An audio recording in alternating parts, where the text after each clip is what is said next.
Good morning, class 8th. So, students, we are on chapter number 3, and the name of this chapter is Mineral and Power Resources. And we have done what do you mean by mineral and power resources. We have also done the types of minerals, we have also done the types of metallic mineral, and we have also done how we extract the minerals, what are the processes by which we are extracting those minerals.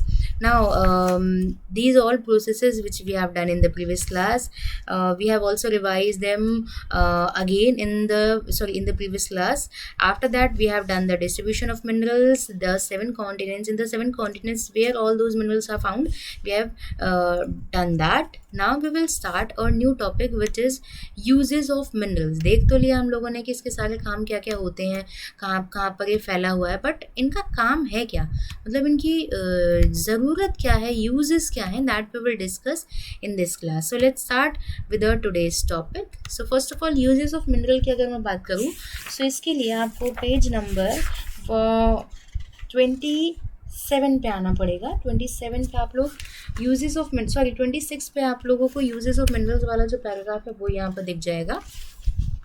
Now minerals are use in many industries. बहुत सारी industries में, जैसे मैं simple से iron, bauxite, chromite, gold, silver, diamond, platinum, जितने भी कोल, petroleum, जितने भी मिनरल्स की हम बात करें, सभी का कुछ ना कुछ यूज़ है. कोई भी मिनरल बेकार नहीं है. सभी इंडस्ट्रीज़ में, अधिकतर इंडस्ट्रीज़ में यूज़ होते हैं.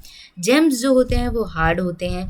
There are then set in various styles, these are set in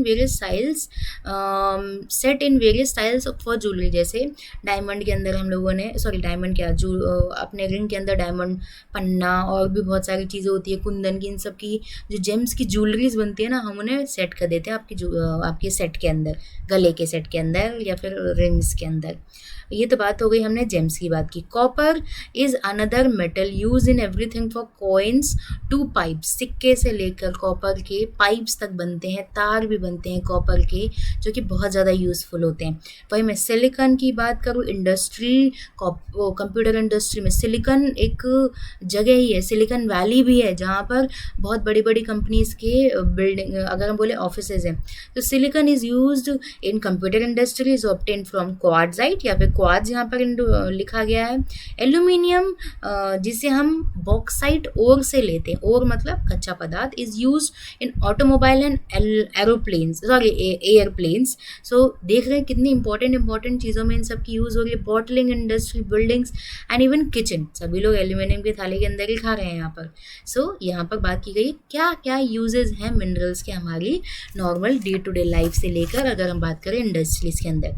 अब वही बात आ जाती है कि कुछ ना कुछ करो, पर क्या करना है हमको, कैसे न कैसे आपके ये जो मिनरल्स हैं उनको कंजर्व तो करना पड़ेगा, क्योंकि हमने पहले ही पढ़ा है जो मिनरल्स हैं वो नॉन रिन्यूएबल भी हैं. अगर आप एक बार यूज़ में कर लो तो वापस एग्जॉस्ट, मतलब वापस हम यूज़ में नहीं ले सकते, तो क्या करना चाहिए. Mineral are non renewable resource, thousand of the years for formation and concentration of mineral. देखिए, एक दिन में कोई कोयला नहीं बना, एक दिन में पेट्रोल लीटर नहीं आ जाएगा हमारे सामने. थाउजेंड्स ऑफ ईयर, हज़ारों सालों की मेहनत की वजह से, हज़ारों सालों के टाइम पीरियड की वजह से जो मिनरल है उनकी फॉर्मेशन हमें देखने को मिलती है. The rate of formation is smaller, much smaller than the rate at which the human consume these minerals. देखिए, सिंपल सा हम बात करते हैं, हमने कोई खाना बनाया, वो खाना बनने में लगते हैं 2 घंटे, खाना खाने में लगते हैं 15 मिनट, टाइम इतना सारा लगा, उसे कंज्यूम करने में टाइम जो है हमें इतने से ज़्यादा कम लगा, सिर्फ 20 मिनट्स लगे. मिनरल्स भी ऐसे, वैसे खाने और मिनरल्स का एग्जांपल बहुत ही वियर्ड है, बट मैं बात कर रही हूँ जितना टाइम बनने में लगता है, हज़ारों साल बनने में लगते हैं, उससे भी कई ज़्यादा स्पीड में हम लोग उन मिनरल्स को यूज़ में ले रहे हैं, लिए जा रहे हैं. तो बात वही है, कोई भी चीज़ आप ज़रूरत से ज़्यादा यूज़ में लोगे, वाइज तरीके से, अगर हम अपना इंटेलेक्चुअल तरीके से यूज़ ना करें तो वो ख़त्म होने लग जाएंगे. तो हमें क्या करना है, it is necessary to reduce wastage in the producing of mining. Recycling of metals is another way in which mineral resources can be conserve. देखिए, सबसे पहले तो आप लोग वेस्टेज को रोकिए, ठीक है, और जो भी मेटल्स हैं ना उनको रिसाइकिल कीजिए. ऐसा नहीं है कि चीज़ें पड़ी ही पड़ी हैं. जैसे लोहा है, कई बार हम देखते हैं कि चुंबक से, जो लोहा है, जो मैग्नेट होता है उससे लोहा अट्रैक्ट होता है, तो जो हेवी मशीनरीज होती हैं वो जो कचरा होता है, जो आपका वेस्टेज वाला एरिया होता है, वहाँ पर हेवी मशीनरीज अपना मैग्नेट डालते हैं तो सारी की सारी लोहे की चीज़ें उसके अंदर चिपक जाती है। तो वो लोहे को हम लोग वापस यूज़ कर सकते हैं, पिघला के लोहा यूज़ कर रहे हैं। तो आप रिसाइकिल करो मेटल्स को और फिर उसके बाद आप उन्हें कंजर्व कर सकते हो। यूँ ही हम लोग बिना देखे पढ़ के अगर यूज़ में लेंगे तो वो मिनरल्स जो हैं वो कभी ना कभी ख़त्म हो जाएंगे। So by this slide we have done what are the uses of minerals and what how can we conserve them. Now we will move forward to our next slide, that is power resources. Now इस slide के लिए आपको page number 27 पे ही रहना है। Power resources का मतलब है जिनसे एनर्जी जनरेट हो रही है, जैसे लाइट की बात मैं कर लूँ या अदर चीज़ होगी जिससे हम लोगों को ताकत मिल रही है। ऐसे तो हम इसको सोर्सेज से भी बोल सकते हैं। रिसोर्सेज, पावर यानी energy play a vital role in our life. We also need power for industry. हमें किस किस जगह पर पावर चाहिए। जैसे अगर सिंपल से बात करूँ, मैं लाइट जलाई, पावर मिली और फिर जो ट्यूबलाइट है या फिर फैन है वो जल गया। तो यहाँ बात की जा रही है पावर किस किस जगह पर चाहिए होती है। इंडस्ट्रीज़ में, एग्रीकल्चर में, ट्रांसपोर्ट में, कम्युनिकेशन में, डिफेंस में, हर जगह पावर रिसोर्सेज हमें चाहिए। पावर रिसोर्सेज को आप कन्वेंशनल और नॉन कन्वेंशनल में डिवाइड कर सकते हो। कन्वेंशनल का मतलब देखिए इस क्लास में या इस चैप्टर के अंदर बहुत सारे पार्ट्स डिवाइड किए जाएंगे। यहाँ पर हम पावर रिसोर्सेज को या फिर सोर्सेज ऑफ एनर्जी को डिस्क्राइब कर रहे हैं और वहीं पर हम लोगों ने जब हम दूसरी स्लाइड तीसरी स्लाइड देख रहे थे तब हमने मिनरल्स को एक्सप्लेन किया था। तो don't be confuse in these two types. हम लोग यहाँ पर रिसोर्सेज जो है उनको एनर्जी के हिसाब से, उनमें कितनी पावर है एक तरीके से उस हिसाब से हम लोग कैटेगराइज कर रहे हैं। पावर रिसोर्सेज को कन्वेंशनल और नॉन कन्वेंशनल में हम लोगों ने डिवाइड कर दिया। कन्वेंशनल में कॉमर्शियल, नॉन कॉमर्शियल, जैसे कोयला, पेट्रोल, इलेक्ट्रिसिटी। नॉन कन्वेंशनल में फायरवुड, स्ट्रॉ, ड्राइड डंग, ये सारी चीज़ें। नॉन कन्वेंशनल में आते हैं जो चीज़ें हमें नेचर से मिल रही हैं, जैसे bio energy, solar energy, wind energy, tidal energy, form in urban waste, और भी चीज़ें जो आपकी क्लास के अंदर हम लोग देखेंगे। कन्वेंशनल और नॉन कन्वेंशनल का एक सिंपल सा डायग्राम है। जैसे कन्वेंशनल का मतलब है जैसे कोल और वुड हो गया, जैसे यहाँ कोल और वुड लिखा है ना, कन्वेंशनल का मतलब है यहाँ पर, और ये हो गया नॉन कॉमर्शियल के अंदर आ रहा है कोल। कोल आ रहा है कॉमर्शियल में और ये नॉन कॉमर्शियल में आ रहा है। वहीं पे नॉन कन्वेंशनल में आ रहा है सोलर एनर्जी, यहाँ पर विंड एनर्जी डाल दीजिए, हाइड्रो इलेक्ट्रिसिटी डाल दीजिए, कुछ भी डाल दीजिए, टाइडल एनर्जी डाल दीजिए। यहाँ पर न्यूक्लियर एनर्जी लिखा गया है, एटॉमिक एनर्जी को हम लोग इससे रिलेट करेंगे। We will discuss all these types of sources in the next classes also.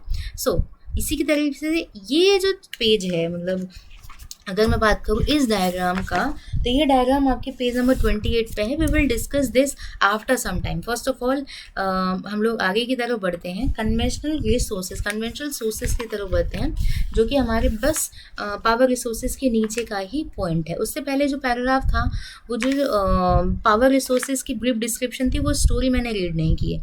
हम लोग डायरेक्ट हमारे पॉइंट पे फोकस कर रहे हैं इस बार। चलिए, सो कन्वेंशनल सोर्सेज की अगर हम बात करते हैं तो conventional sources, wait for a while.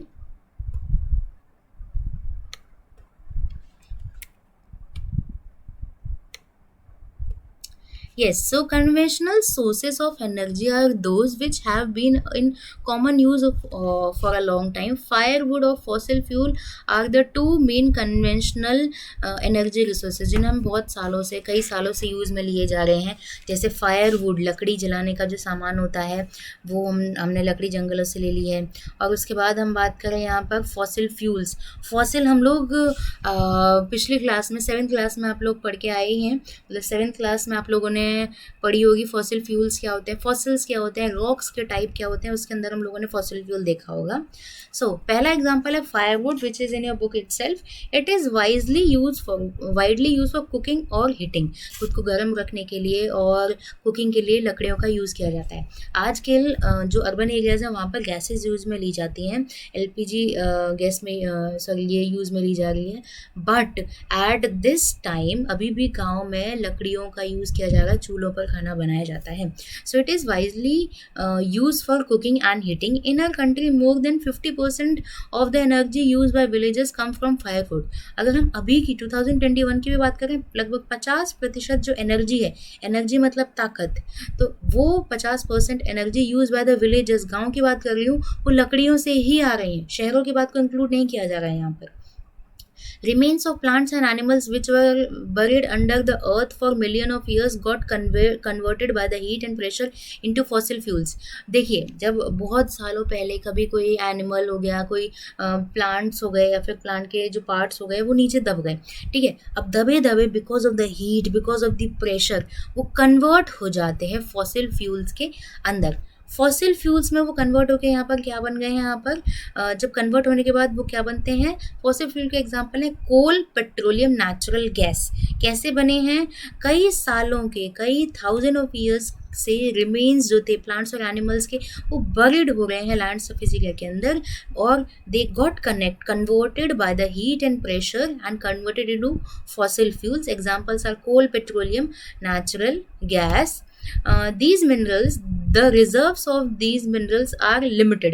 अब देखिए पेट्रोलियम जो है, पेट्रोल जो है 108 प्लस और 107 प्लस है, इतना ज़्यादा महंगा पेट्रोल मिल रहा है। कहाँ कहीं कुछ महीनों पहले की बात ले लूँ तो ज़्यादा से ज़्यादा वो 80 के आसपास है, 90 प्लस था वो, और अब 100 प्लस हो गया कुछ ही महीनों में आफ्टर कोविड, या फिर in the time of period, sorry in the period of Covid ये सारी चेंजेस हुए थे हमारे अंदर, सॉरी हमारे इस टाइम पीरियड के अंदर। तो यहाँ बात कर रहे हैं ये जो मिनरल्स है ना वो बहुत लिमिटेड है, ऐसा नहीं कि हम अंधाधुंध यूज़ में लिए जाएं, कभी ना कभी इनके स्टॉक खत्म हो जाएंगे।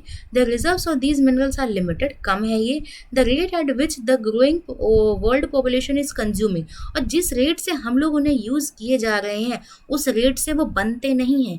जैसे अगर हमने अभी खाने की बात की थी, खाना 2 घंटे बन रहा है, 20 मिनट में ख़त्म हो गया, तो जिस रेट से वो बना था वापस से हमने उस रेट में, उससे कई ज़्यादा रेट में ख़त्म कर रहे हैं, पर जितना हम ख़त्म करें उतना भी दोबारा बनने में हज़ारों साल लगेंगे। अब हम लोग तो यहाँ बैठे नहीं है कि 1000 साल बाद ये देखने जाएं कि वो बना था कि नहीं बना था जिसे हमने यूज़ कर लिया था, ऐसा तो हो नहीं सकता है। तो यहाँ ये जो लाइन है मैं वापस रिपीट करती हूँ, the rate at which the growing world population is consuming them as is far greater than the rate at their formation। जैसे बन रहे हैं उससे कई ज़्यादा यूज़ कर रहे हैं, इसीलिए कहीं ना कहीं कभी ना कभी ये एग्जॉस्ट हो सकते हैं या हो जाएंगे। चलिए, सो in this topic we will discuss till firewood। in the next class we will discuss the next topic, which is first of all this table we have to done, we have to go through this table, and we have to we will start our next topic, which is coal, petroleum, natural gases, and etc. So I hope you all have done with this point what do you mean by conventional resources, and what do you mean by non-conventional resources, we will discuss in the next class. So now what is in your homework, you have to draw this table in your book, so in your copy in the white color portion, and write down one question, explain the power resources with the help of a diagram. So you have to make this diagram in your geography copy. So that's it for today's class. I hope you all have done, which we you all have understood what we have done in this class. So कल के points में हम लोग coal से start करेंगे. Thank you.